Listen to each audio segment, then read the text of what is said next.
பட்டாசு, தீப்பெட்டி மற்றும் அச்சுத் தொழிலில் சர்வதேச அளவில் புகழ்பெற்ற நகரம் சிவகாசி.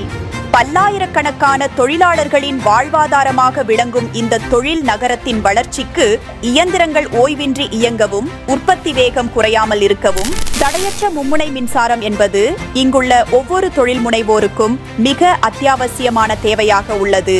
ஆனால் சில ஆண்டுகளுக்கு முன்பு வரை சிவகாசியில் ஒரு மும்முனை மின் இணைப்பை பெறுவது என்பது எட்டாக்கனியாகவே இருந்தது. பழைய நடைமுறையில் மும்முனை மின்சாரம் பெற 3 லட்சம் முதல் 25 லட்சம் ரூபாய் வரை செலவழிக்க வேண்டிய கட்டாயமும், விவசாயத்திற்கு அடிப்படை விகிதத்தில் வெறும் 45% மட்டுமே மின்சாரம் கிடைக்கும் என்ற நெருக்கடியான சூழலும் நிலவியது. இதனால் பல சிறு தொழில்கள் உற்பத்தியை தொடங்க முடியாமல் தவித்தன. இந்த நீண்ட கால மும்முனை மின்சார பற்றாக்குறையை துல்லியமாக உணர்ந்து நமது சிவகாசி சட்டமன்ற உறுப்பினர் அரசன் அசோகன் அவர்கள் தமிழ்நாடு மின் பகிர்மான கழகம் உள்ளிட்ட தொடர்புடைய துறைகளுடன் தொடர்ச்சியான ஒருங்கிணைப்பு, விரிவான தொழில்நுட்ப ஆலோசனைகள் மற்றும் திட்டமிடல் மூலம் அனைத்து கட்ட நடவடிக்கைகளையும் உறுதியுடன் முன்னெடுத்தார்.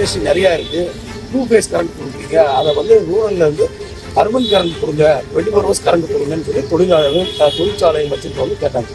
வீடுகளுக்கு ஏன்னா நிறைய வீடுகள் இல்லை. ஸோ அந்த அடிப்படையில் நம்ம அந்த கோரிக்கையை நம்ம ப்ரெசென்ட் பண்ணோம். இதற்கான முதல் முன்னெடுப்பாக பழைய விதிமுறைகளை மாற்றியமைக்க செய்து புதிய அரசாணைகள் மூலம் மின் இணைப்பு பெறுவதை எளிதாக்கினார். இவர்களின் இந்த தொலைநோக்கு முயற்சி இன்று சிவகாசியின் சிறு குறு தொழில் முனைவோர்களின் மின் தேவையை பூர்த்தி செய்து அடுத்த தலைமுறைக்கான தொழில் வளர்ச்சியை இப்போதே உறுதி செய்துள்ளது.